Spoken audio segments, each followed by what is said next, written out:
Bom dia, tudo bem com vocês, meus amores? A prof espera que sim. Sejam bem-vindos a mais um vídeo explicativo da aula de Geografia.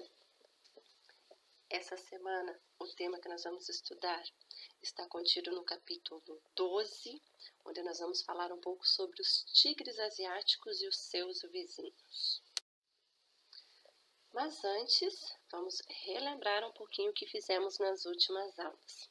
Trabalhamos como forma de revisão, correção de todas as atividades do período remoto de aula, o qual foi incluído no sistema como uma atividade avaliativa, o qual vocês mesmos escolheram como uma avaliação, e a prof colocou já no sistema as notas de vocês.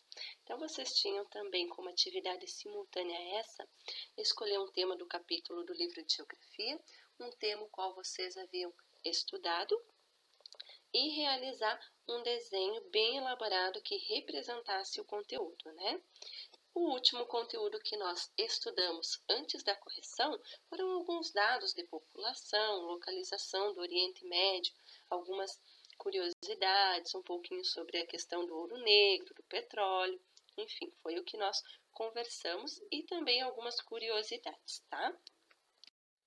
Agora, nós vamos para o capítulo 12, onde traz por título Os Tigres e Seus Vizinhos. Antes da gente saber iniciarmos, nós precisamos saber quem são os tigres e quem são os vizinhos, correto? Então, quem são os tigres asiáticos que nós tanto estamos falando? Corresponde aos países da Coreia do Sul, Taiwan, Singapura e Hong Kong. Esses países, eles vivenciaram um rápido processo industrial, recebendo a denominação de NICs, que quer dizer novos países industrializados. Eles tiveram um rápido crescimento, foi muito rápido o processo de industrialização. Eles tiveram um controle e conseguiram se reerguer muito rápido. Tá? E, obviamente, manter o seu destaque até mesmo no dia de hoje no mercado aí internacional do comércio, E produção industrial, obviamente. Então, a expansão da atividade industrial após a Segunda Guerra Mundial atingiu o sudeste e leste da Ásia, regiões que sempre tiveram destaque agrícola, com as produções de arroz no sistema de jardinagem ou na produção de café, seringueira, cana-de-açúcar, dentre outras coisas também. Então, aqui só para vocês se localizarem mais ou menos no mapa, onde que ficam os tigres asiáticos e posteriormente ali já observem na legenda ali mais clarinha, onde ficam os novos tigres asiáticos, que a gente já vai saber quem são, tá? Lembrando que também, se vocês forem observar algumas leituras, vocês vão ver que o Japão está incluído. Porém, o Japão, ele entra como o quinto tigre asiático, Uma vez que nós já temos 4, ele entra como o quinto. Só que ele chegou depois, tá? Ele chegou depois desses outros países. Então, vamos conhecer aí um pouquinho da história, Coreia do Sul, Taiwan, Hong Kong e Singapura não eram muito diferentes da maioria de seus vizinhos asiáticos até a Segunda Guerra Mundial.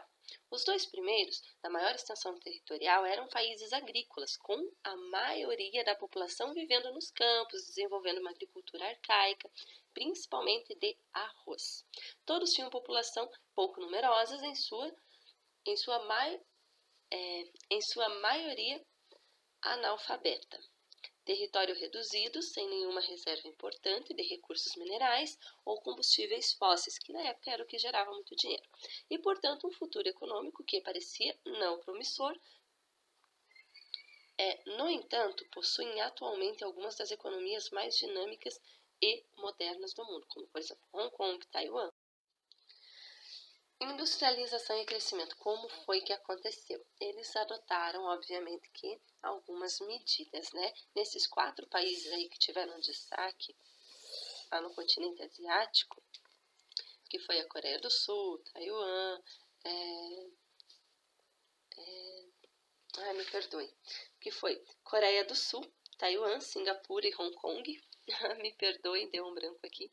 Então, eles adotaram algumas medidas e dentre elas, nesse processo de industrialização e exportação que eles queriam estimular, eles tiveram incentivo às exportações com redução de impostos, manteve uma política de desvalorização cambial, tomaram medidas protecionistas, tarifárias contra os concorrentes estrangeiros, fez maciços investimentos em educação e concedeu bolsas de estudos no interior, impôs restrições aos funcionários dos sindicatos, canalizou grandes investimentos para infraestrutura de transporte, energia, etc., restringiu o consumo para elevar o nível da população interna via medidas fiscais, elevação de impostos e controle de importação. Quem fez isso? O Estado, tá?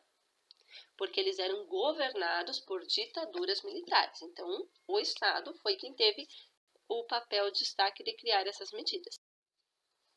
No início da industrialização, a mão de obra nesses países asiáticos era muito barata e relativamente qualificada e produtiva, por causa do bom nível educacional. A prof colocou aqui por causa do bom nível educacional, e se vocês quiserem complementar aqui o slide, lendo, vocês podem, tá? Porque eles sempre investiram em educação, eles sabiam que se eles investissem em educação, obviamente eles iriam elevar, os seus níveis de desenvolvimento, de tecnologia, porque as pessoas estariam mais bem canalizadas na produtividade, pensariam mais, enfim, iriam realmente se desenvolver e ganhar destaque. Então, houve aí essa união. Em consequência do grande desenvolvimento econômico dos tigres asiáticos, houve uma expansão para países vizinhos do Sudeste. Quais são? Aqueles que a prof falou lá da legenda rosinha, O que proporcionou um processo de industrialização na Indonésia, Vietnã, Malásia, Tailândia e Filipinas. Esses países ficaram conhecidos como novos tigres asiáticos, ou seja, os vizinhos. Ficou claro? Atividade semanal, então. Copiar e responder a questão da página 282 do livro de Geografia, tá? É uma atividade bem fácil, só tem uma questão ali no finalzinho da página, onde vai falar assim: quais são os principais problemas ambientais vivenciados pela população da Indonésia, Tailândia, Vietnã, Coreia do Sul e Filipinas? Aonde que vocês vão encontrar a resposta? No capítulo 12, tá? Façam leitura do capítulo também, que é bem interessante para complementar o conteúdo de vocês e o aprendizado com certeza, tá? Se vocês quiserem visualizar um mapa melhor do Sudeste Asiático, vocês vão ver na página 274, tá? E na página 272 também. Então, 272, 274 tem um mapa ali bem fácil de visualizar onde fica, a distância, a localização de cada país, tá? Espero que vocês tenham aprendido. Dúvidas, estou à disposição. Um abraço!